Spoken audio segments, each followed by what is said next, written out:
So, a new piece of news has been fueling Marvel fans' excitement, and people can't help but speculate whether Damson Idris could be the new actor playing T'Challa. But since there's still no confirmed start of filming or announced release date for the third installment of the movie, many are beginning to wonder what Marvel Studios has planned next. The media has also started to buzz with reports and theories suggesting that we might soon see a new actor take up the mantle of the Black Panther, a move that could mark a major shift for the franchise's future. And in the world that we created over the years, he was the guy. For somebody else to be him, for us in the world that we created, we wouldn't have believed it. No matter how good the actor was, it would have been lacking the necessary truth. Now, with the recent Vogue event that happened this month, an event which celebrates fashion and film designers, a few movie-inspired costumes were presented, including the Oscar winner of Black Panther Best Costume Designer, Ruth E. Carter. A few Black Panther cast members were also spotted on the red carpet, including the Dora Milaje, Danai Gurira, Teyana Taylor, and Angela Bassett wearing her full Queen Ramonda costume, and alongside her was the man on her arm, the actor Damson Idris. Damson Idris's appearance with Angela Bassett at Vogue World Hollywood has fueled speculation that he will become the new Black Panther, potentially playing T'Challa's son in the Marvel Cinematic Universe. But here's the question. Could this event actually be more than just fashion? I mean, could this be part of Marvel's strategy to get back on everyone's feed and build hype for the upcoming Doomsday movie? Or is this some kind of soft launch of a Black Panther movie, new cast member? We all know that since the Fantastic Four movie came out just a few months ago, fans haven't really talked much about it. It was a pretty good movie, but it didn't spark as much discussion as when the Superman movie was released, a film that's still being talked about months later. The DC universe has been buzzing with excitement and surprise announcements for its current franchise. Meanwhile, the MCU is still in the process of redeeming itself. And honestly, they really need some buzz from the fans right now. And with some Avengers Doomsday's quote unquote leaked concept arts making their way online, fans are getting even more hyped. Among those leaks was an image that appears to show what a possible new Black Panther could look like, complete with fresh costume variations and a new face that might just be the next actor to play T'Challa. Which leads to the big question. Why didn't Marvel just recast him sooner? I mean, they recast William Hurt's role as Thunderbolt Ross without hesitation.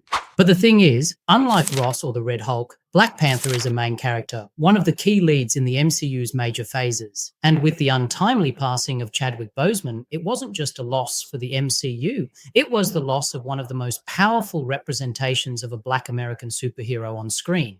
We all know that Black Panther, released in 2018, became a phenomenon among superhero fans. People were genuinely blown away by how good the movie was. And now everybody knows what vibranium is.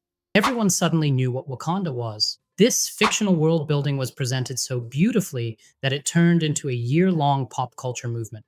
I still remember how huge that impact was, especially since it was the first ever superhero movie to be nominated for an Oscar for Best Picture. Honestly, Black Panther has always been in my top 5 MCU movies. Unlike Deadpool and Wolverine movie, which some might say age like milk, Black Panther's hype still holds up even today. You can rewatch it anytime and it still gives you the same quality and excitement. An amazing cast, stunning world building, a killer soundtrack, and one of the greatest villains the MCU has ever seen. And now, just a few months ago, around July 2025, when Marvel and Kevin Feige officially announced the green light for Black Panther 3, fans had mixed reactions. Many pushed back against the idea of Shuri continuing as the new Black Panther. I mean, we can all imagine how different the movie would have been if Chadwick Boseman were still here. That fight between T'Challa and Namor would have been epic. Instead, we got Shuri versus Namor, which was good, but you could still feel the absence of the king himself. Still, the team had to move forward and finish the story. Now, the question is, what happens next after the ending of Wakanda Forever, where they revealed Toussaint, the son of T'Challa, and Nakia? Could he be the future Black Panther? Fans got even more hyped when, in a recent interview, Denzel Washington casually mentioned that he'll be appearing in Black Panther 3. Been talking with Steve McQueen about a film. After that, Ryan Coogler is writing a part for me in the next Black Panther. Denzel Washington, still a possibility to appear in Black Panther 3. Oh, that's a big fuck with it. Big time, bro. Yeah. It's crazy. Some fans speculate he could portray King Azuri, also known as Azuri the Wise, grandfather of T'Challa and the Black Panther during World War II. Azuri was known for his strength, wisdom, and his deep sense of honor. He even fought alongside Captain America back in the day during the fight against the Nazis. He's one of the earliest Black Panthers to protect Wakanda and a symbol of the nation's legacy and pride.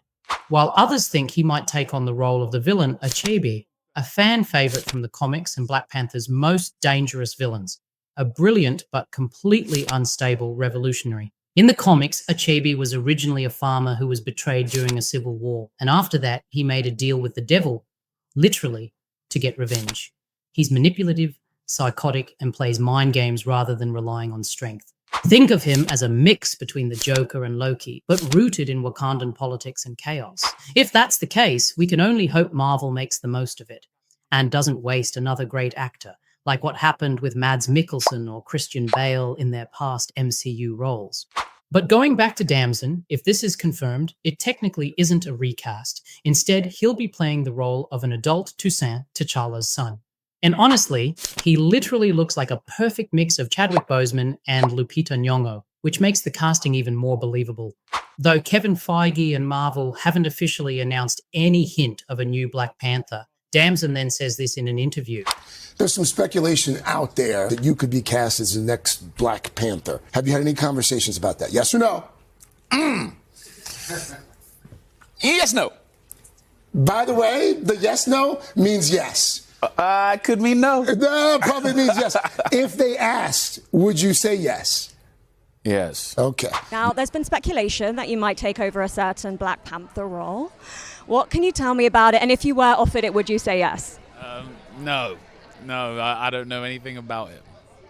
Smiling a little there. Maybe in the future we'll circle back. I don't know anything about it. And we all know what this could mean. We might have learned from Andrew Garfield constantly denying his return in Spider-Man No Way Home during every interview, or from Daphne Keane always saying no whenever asked if she would appear in Deadpool and Wolverine. At this point, we wouldn't be surprised if every potential MCU actor's interview turns out to be a lie. Now we might recognize Damson from his breakout role in the TV series Snowfall, where he played Franklin Saint, a young street entrepreneur navigating the dangerous rise of the crack epidemic in 1980s Los Angeles. He also starred in the sci-fi action film Outside the Wire, 2021, alongside Anthony Mackie, where he played a drone pilot sent into a war zone and partnered with an android officer.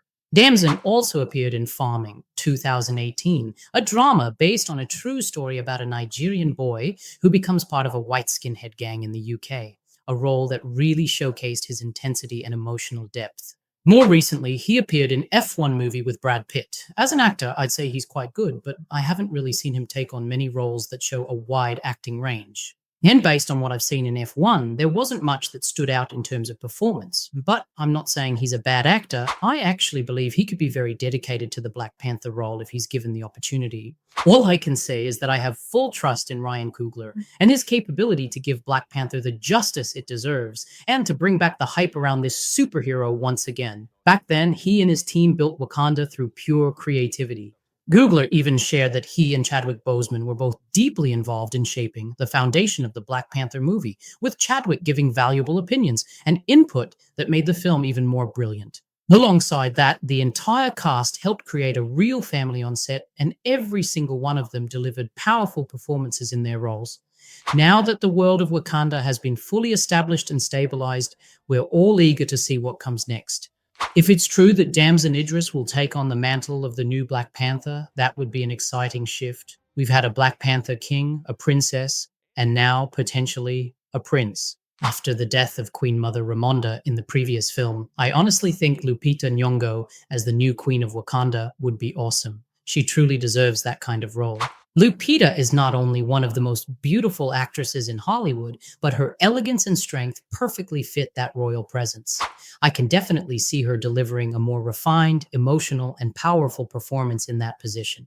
My only concern is the overuse of technology. I know Wakanda is supposed to be the most advanced nation in the MCU, but some of the recent suits, especially Shuri's in Wakanda Forever, gave off a bit of a Power Rangers vibe. The nanotech effects, while cool at first, are starting to feel repetitive across Marvel films. And honestly, some of the VFX in the last movie didn't look as realistic or detailed as earlier ones. I really hope the next Black Panther movie improves in that area, or maybe even goes in a different direction entirely. Imagine if Wakanda lost its resources and had to return to a more traditional tribal way of life, similar to the Jabari tribe's aesthetic. That would be a fascinating story angle. A new Black Panther suit inspired by that tribal look with fur details and a more primal warrior vibe would be absolutely epic. I swear, if I see that kind of design in the trailer, I might just jump out of my seat. I've been waiting so long to see that prehistoric version of Black Panther, like the one from the comics, where T'Challa appears in a more organic panther form with claws and even a tail. And please, for God's sake, we don't need any unnecessary cameos this time, like Ironheart, who, looking back, honestly felt forced into Wakanda forever for no reason.